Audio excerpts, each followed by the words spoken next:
हाथरस का gang rape, विभत्स घटना, एक दलित बेटी के साथ जो हुआ उससे सारा देश स्तब्ध है। लेकिन जो अनर्गल प्रलाप करने वाले नेता हुआ करते थे वो आज चुप हैं, यह समझ में नहीं आता। अब देखिए, राहुल गांधी राजनीतिक रोटियां सेकने के लिए, अपने कद को बढ़ाने के लिए वो वहाँ पहुँच गए।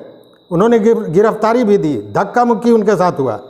लेकिन जो दलित नेता यहाँ रहे हैं उनकी चुप्पी कुछ समझ में नहीं आती।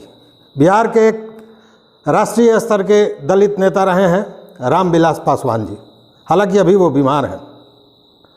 वो अपने को इतना सेकुलर मानते थे कि 2002 में जब गुजरात दंगा हुआ था तो उन्होंने अटल बिहारी वाजपेयी सरकार से इस्तीफा दे दिया था।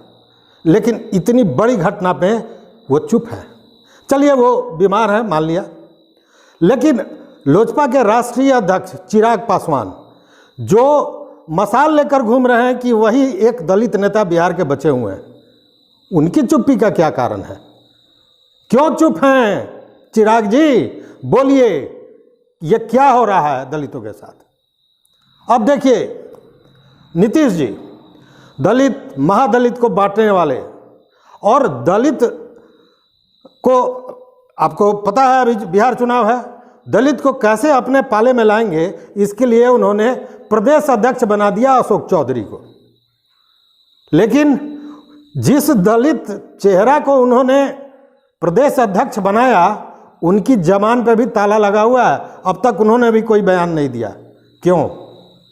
क्या बात है? अब मुख्यमंत्री रहे हैं जीतन राम मांझी, उन्होंने भी, वो भी घाट घाट का पानी पीकर फिर पहुंच गए अपने पुराने घर में, लेकिन वो भी चुप हैं। और जब दलितों की बात आएगी केवल भाषण देने की तो सबसे आगे ये लोग होते हैं। तो आखिर क्यों चुप हैं? श्याम रजक अभी खटपट हुआ, उन्होंने जदयू को छोड़ा और राजद का फिर हाथ थाम लिया, और राजद ने भी उन्हें बुलाया इसीलिए कि उसको भी एक दलित चेहरा चाहिए था। ठीक है, आ तो गए।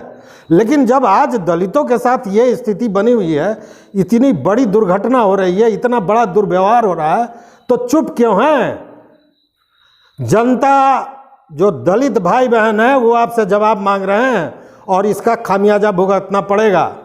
चुनाव आ रहा है और जानते हैं चुप क्यों है? इसके पीछे भी एक कहानी है।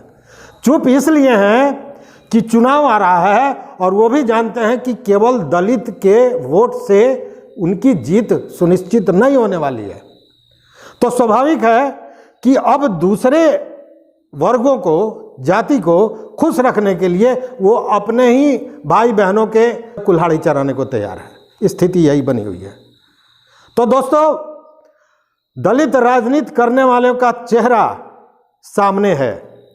क्यों सामने है? कि ये जो राजनीति करते हैं ये एसी की राजनीति होती है और ये धरती की बात है।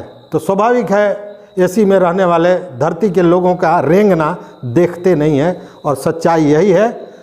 हाथरस की जो यह घटना है और ये इसके विरोध में जो पूरे देश में एक आवाज़ उठी है, अगर ये आवाज़ बिहार पहुंच गई, इस आग की एक चिंगारी बिहार पहुंची, तो दलित वर्ग आपसे पूछेगा, सवाल पूछेगा, और तब इसकी भारी कीमत चुकानी पड़ेगी आपको। तो देखते रहिए finalpost.in। नमस्कार।